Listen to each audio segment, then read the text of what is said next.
Hello மக்களே, இந்த fast running வேர்ல்ட்ல எல்லாரும் படிப்பு வேலைன்னு தான் ஓடிட்டு இருக்கோம். பட் ஹெல்த்தை யாரும் கரெக்டா மெயின்டைன் பண்ண மாட்டோம். நம்ம பாடி ஆட்டோமேட்டிக்கா ஹெல்த்தியா வளராது. பேசிக்கா ஃபங்க்ஷனா இருக்கும், நல்லா growth-ஆ இருக்கும். நம்ம சாப்பிட்ற டயட்ல இருந்து தான் சத்துக்கள்லாம் கிடைக்கும். ஸோ பாடி பேசிக்கா ஃபங்க்ஷனா இருக்கும். நார்மல் growth ஆகுறதுக்கும் தேவையான நியூட்ரியன்ஸ் மொத்தம் 6 இருக்கு. அந்த 6 இம்பார்ட்டன்ட் நியூட்ரியன்ஸ் என்னன்னு பார்க்கலாம். First carbohydrates, proteins, fats, vitamins, minerals and water. So இந்த 6 நியூட்ரியன்ஸும் நம்ம டெய்லி டயட்ல கரெக்டா எடுத்துக்கிறோமா? அப்படி எடுத்துக்கிட்டா எவ்வளவு எடுத்துக்கணும்? இந்த சத்துக்கள்லாம் எந்த ஃபுட்ஸ்ல அதிகமா இருக்கு? இந்த கம்ப்ளீட் டீடைல்ஸ் இந்த வீடியோல பார்க்கலாம்.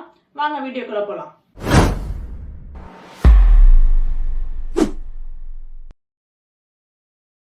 ஃபர்ஸ்ட் இந்த 6 நியூட்ரியன்ஸை ரெண்டா டிவைட் பண்ணலாம். ஒன்னு மேக்ரோ நியூட்ரியன்ஸ், அப்புறம் மைக்ரோ நியூட்ரியன்ஸ். மேக்ரோ நியூட்ரியன்ஸ்னா நம்ம பாடிக்கு அதிகமா தேவைப்படுது. மைக்ரோ நியூட்ரியன்ஸ்னா ஸ்மால் டோசேஜா கொடுத்தாலும் நம்ம பாடியை லாங் டைமுக்கு ஹெல்தியா வச்சுக்கும். மேக்ரோ நியூட்ரியன்ஸ் கீழே என்ன வருதுன்னா carbohydrates, proteins and fats. Micro nutrients கீழே vitamins and minerals. So first carbohydrates பார்த்துடலாம். கார்போஹைட்ரேட்ஸ்னா மாவுச்சத்து. இது எல்லாருக்கும் தெரியும். நம்ம பாடிக்கு எனர்ஜி கொடுக்கும், பிரெயின் ஃபங்க்ஷனுக்கு யூஸ் ஆகும், நர்வ் ஃபங்க்ஷனையும் கரெக்டா பார்த்துக்கும். இந்த கார்போஹைட்ரேட்ஸ் 2 டைப்பா ஸ்பிளிட் ஆகுது. Complex carbohydrates and simple carbohydrates. Complex கார்போஹைட்ரேட்ஸ்னா என்னன்னா ஸ்டார்ச் அண்ட் ஃபைபர், மாவுச்சத்தும் நார்ச்சத்தும். மாவுச்சத்து எதுல இருக்குன்னா அரிசி, கோதுமை, உருளைக்கிழங்கு இதுல இருக்கு. நார்ச்சத்து காய்கறிகள், பழங்கள், முழு தானியங்கள்லாம் இருக்கு. இந்த 2 கார்போஹைட்ரேட்ஸும் பேர்லயே இருக்கு. ரொம்ப காம்ப்ளெக்ஸா இருக்கும். செரிமானம் பண்ண ரொம்ப லேட் ஆகும். பிளட் சுகர் லெவல் அவ்வளவு சீக்கிரம் அதிகமாகாது. ஆனா சிம்பிள் கார்போஹைட்ரேட்ஸ்ல சீக்கிரமாவே செரிமானம் ஆயிடும். பிளட் சுகர் லெவலும் சடனா ஹைட் ஆயிடும். சோ என்னென்னு பாத்தீங்கன்னா glucose, fructose, refined sugars, sodas இது எல்லாமே சிம்பிள் கார்போஹைட்ரேட்ஸ் தான். இதை டோட்டலா அவாய்ட் பண்ணணும். இது வரைக்கும் கார்போஹைட்ரேட்ஸ் என்னென்ன எடுத்துக்கணும்னு பார்த்தாச்சு. இனி எவ்வளவு எடுத்துக்கணும்னு பார்க்கலாமா? இது ஒவ்வொருத்தவங்க வெயிட்டை பொறுத்து மாறும். ஃபார் எக்ஸாம்பிள், உங்க body weight into 6 grams of carbohydrate. அதாவது நீங்க ஒரு 70 kg இருக்கீங்கன்னா 70 into 6 grams of carbohydrates equal to 420 grams. So one day ஃபுல்லா நீங்க 420 grams ஆஃப் கார்போஹைட்ரேட்ஸ் எடுத்துக்கலாம். டெய்லி இந்த 420 grams கார்போஹைட்ரேட்ஸ் நீங்க எடுத்துக்கிறீங்களா? எப்படி செக் பண்ணலாம்னா, நான் இப்ப அப்ராக்சிமேட்டா சொல்றேன், மோர் ஆர் லெஸ் முன்ன பின்ன வரலாம். 1 cup ஆஃப் ரைஸ்ல 53 grams ஆஃப் கார்போஹைட்ரேட்ஸ் இருக்கு. 1 cup ஆஃப் பொட்டேட்டோல 36 grams ஆஃப் கார்போஹைட்ரேட்ஸ் இருக்கு. 5 இட்லியில 60 கிராம்ஸும் 4 தோசையில 100 கிராம்ஸும் இருக்கு. சோ இதை பேஸ் பண்ணி சாப்பிடுங்க. இன்னொன்னு, இப்ப உங்களுக்கு கார்போஹைட்ரேட்ஸ் ரொம்ப கம்மியா இருக்குன்னா என்னென்ன ப்ராப்ளம்ஸ் வரும்னா, ரொம்ப லேசியா இருக்கும், எந்த வேலையுமே செய்ய முடியாது, கவனச்சிதறல் வரும், கான்ஸ்டிபேஷன் ப்ராப்ளம் வரும், அடிக்கடி தலைவலி வரும். சோ உங்க டெய்லி டயட்ல carbohydrates very very essential. Second nutrition protein. புரோட்டீனால எல்லாருக்கும் தெரியும், the building blocks for muscle, bone, skin and repairing tissues. For example, இப்போ ஒரு இடத்துல நமக்கு அடிபட்டுச்சுன்னா அந்த இடத்துல புதுசா ஸ்கின் வளர்றதுக்கும் அங்க டிஷ்யூஸ் எல்லாம் நம்ம ஃபார்ம் ஆகி சதை வளர்றதுக்கும் புரோட்டீன் தான் யூஸ் ஆகுது. இப்போ புரோட்டீன்ஸ் எதுல அதிகமா இருக்குன்னா சிக்கன், மட்டன், ஃபிஷ், பீன்ஸ் வகைகள், பருப்பு வகைகள், பால் சார்ந்த பொருட்கள். அதே மாதிரி புரோட்டீன் இப்ப ஒரு நாளைக்கு எவ்வளவு எடுத்துக்கணும்னா நம்ம body weight into 0.8 gram of protein. For example, இப்ப நீங்க 75 kg இருக்கீங்கன்னா 75 into 0.8 equal to 60 gram of protein நீங்க எடுத்துக்கலாம். இப்ப புரோட்டீன் லெவல் எப்படி செக் பண்ணலாம்னா 100 கிராம் ஆஃப் மட்டன்ல 25 கிராம் ஆஃப் புரோட்டீன் இருக்கு. சேம் சிக்கன்ல 27 கிராம், சேம் ஃபிஷ்ல 15 to 20 கிராம்ஸ் இருக்கு. அண்ட் வெஜ்ல 100 கிராம் ஆஃப் சீஸ்ல 25 கிராம் ஆஃப் புரோட்டீன் இருக்கு. பருப்பு வகைகள் எடுத்துட்டீங்கன்னா நிறைய டிஃபர் ஆகும். 7 ல இருந்து 20 கிராம்ஸ் வரைக்கும் இருக்கும். 250 ml மில்க்ல 7 கிராம்ஸ் ஆஃப் புரோட்டீன் இருக்கு. இப்போ உங்க பாடியில புரோட்டீன் கம்மியா இருந்தா என்னென்ன பிரச்சனை வரும்னா, ஹேர் ஃபால் ஆகும், ஸ்கின்ல வந்து பிரிங்கிள்ஸ் வரும், ஸ்கின் ப்ராப்ளம்ஸ் வரும், நெயில் கலர் சேஞ்ச் ஆகும், அண்ட் அடிக்கடி மூட் சேஞ்சஸும் வரும். ஸோ உங்க பாடிக்கு தேவையான புரோட்டீனை கரெக்டா எடுத்துக்கோங்க. தேர்ட் நியூட்ரிஷன் ஃபேட், கொழுப்பு சத்து. நம்ம கெட்ட கொழுப்பு தான் அவாய்ட் பண்ணோம், பட் நல்ல கொழுப்பு கண்டிப்பா நம்ம உடம்புக்கு தேவை. எதுக்குன்னா சில வைட்டமின்ஸ்லாம் நம்ம பாடியில அப்சர்வ் பண்றதுக்கு ஃபேட் தான் யூஸ் ஆகுது. For example, vitamin A, K, C இது எல்லாமே நம்ம பாடியில அப்சர்வ் ஆகிறதுக்கு ஃபேட் கண்டிப்பா தேவை.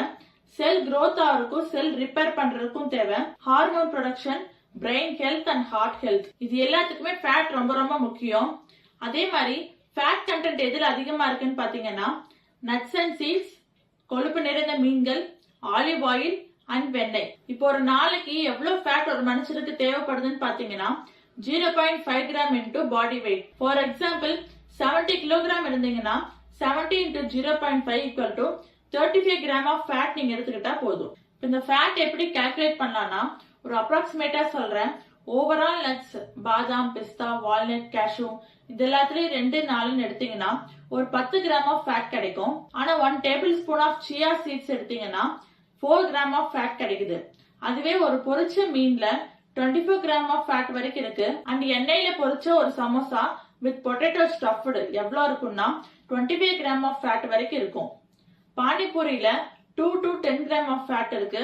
பொரிச்ச காலிஃபிளவர் சில்லில 12 கிராம் ஆஃப் ஃபேட் இருக்கு.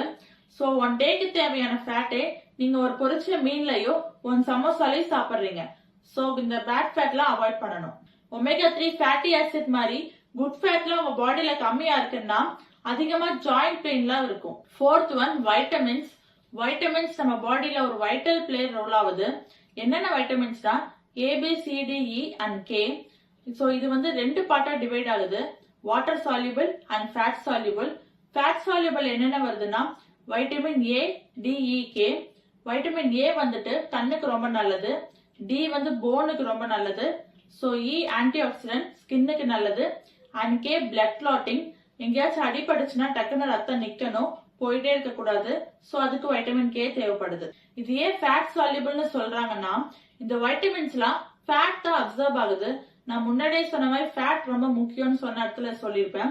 ஃபேட்ல தான் இந்த வைட்டமின்ஸ்ல அப்சர்வ் ஆகி லிவர்ல, மசில்ல, செல்ஸ்ல எல்லாம் ஸ்டோர் பண்ணி வச்சுக்குது. சோ நம்ம இது அளவுக்கு அதிகமா எடுத்துக்க கூடாது. எடுத்துக்கிட்டா நிறைய ஹெல்த் ப்ராப்ளம்ஸ் வரும். அண்ட் வாட்டர் சால்யூபிள்னா வைட்டமின் பியும் சியும். இது நம்ம எவ்வளவு சாப்பிட்டாலும் வாட்டர்ல டிசால்வ் ஆயிடும் அண்ட் யூரின்ல வந்து வெளியே வந்துடும்.